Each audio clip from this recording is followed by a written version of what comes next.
I'm Alex Makovica reporting on the Rural Radio Network. A UNL Ph.D. student is studying resilience in the Nebraska Sandhills. And joining us is Kyle Martin. Kyle, you are studying in the School of Natural Resources. Just first of all, get us familiar with this Nebraska Sandhills Resilience Survey and some of the things you're hoping to find from it. Yeah, I appreciate that. So the survey itself, really, resilience is a pretty popular term in today's world. We all think of it as overcoming adversity. But resilience scientifically, it looks at a lot of different areas in rural communities. So we all know how important agriculture is in rural communities across the states, especially the Sandhills, the cattle industry. But it also looks at healthcare, education, access to social services, local government. All of these things, when you factor them in together, can really give a community the ability to look out long term. We're talking 2 to 5 years down the road and start aligning resources that allow them to plan for the future. Kyle, what I understand from this project is it kind of got started from another project you were working on. Tell us about the origins of it.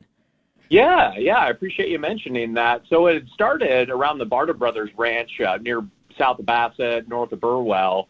And what we were doing there is looking at patch burn grazing, right? So the ability to burn a part of your paddock, your pasture, knock down cedar, have the cows come in, regraze that early growth, and look how that kind of cash flows for a producer over time, for a rancher. And so what we had done to kind of broaden out that sample size is, what happens if we go back into some of these areas, look at core grassland that's intact, and start removing cedars in the surrounding landscape? Can we add grass back into that overall tree-free zone? And through that, working with different ranchers, different landowners around, that's where I really became a bit more in tune with some of the struggles that rural communities are facing, right? It's not a secret that there's been a population shift over decades from rural communities across the Midwest to larger urban centers. And with that shift happens less of a voice in local government. You see a declining tax base. It becomes harder to really bring in services or new businesses. And a lot of that stemmed from that cedar work and just the ability to find contractors to remove trees or do burns. And then when you zoom out, I think you could say that that's the case for a lot of different services that rural communities need. But we're not always shifting from the state level, shifting our attention to local communities and how we can help direct resources to address local community needs. Yeah, you mentioned a lot of different things that rural communities are facing, a lot of challenges, I should say, that they're facing. Looking ahead, what does a resilient Sandhills or just local Nebraska look like to you? How do you envision that?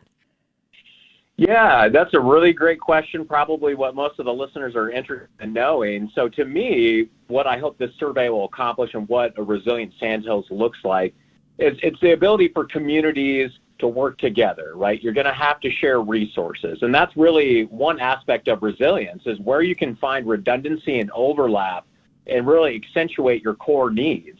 So there might be situations where we need to look at the use of prescribed fire to knock back trees in that example. And this is already happening, mind you, but where the state provides more resources to allow equipment sharing, resource sharing, expertise sharing that might be otherwise tripped up by some red tape.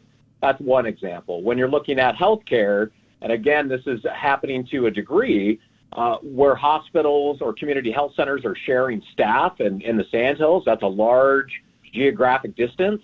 What incentives can we provide where you can bring in a series of healthcare specialists? Those can be shared amongst different communities, but you're making that an attractive offer where either someone's being trained that's from the Sandhills, or we're bringing in healthcare providers, educators, law enforcement, the list goes on, or it's an enticing package where we can bring resources to rural communities that isn't at somewhat of an expense to those folks that want to serve these areas. Well, Kyle, you had mentioned that this is a work in progress as the survey is still ongoing. Tell us what you are asking of survey respondents. If you're living in the Sandhills, really, I'd welcome you to jump online and go on and take the survey. It's about 10 minutes, and it asks some pretty specific questions about how do you feel about a different sector, our employment opportunities there. Is the ability to find a higher paying job and receive training to get those available? Are there resources to address things like cedar encroachment? But with the results from there, The next phase of this will be bringing focus groups together and really looking at these thematically, and then building out potentially a community planning exercise, hopefully this summer into next fall, where we can take the lessons from each of the survey, the focus groups, and work directly with community leaders and start putting pen to paper. What resources are available? What conversations do we need to have? What partners do we need to bring in to knock down some of these barriers and make sure that we're still meeting the needs of Main Street across the Sandhills? All right, a fascinating conversation. Kyle Martens joining us, a graduate student in the School of Natural Resources. And again, if you're interested in browsing that online survey and taking it, you can go to go.unl.edu/Sandhills-Resilience. I'm Alex Makovic reporting from inside the Nebraska Soybean Board studios on the Rural Radio Network.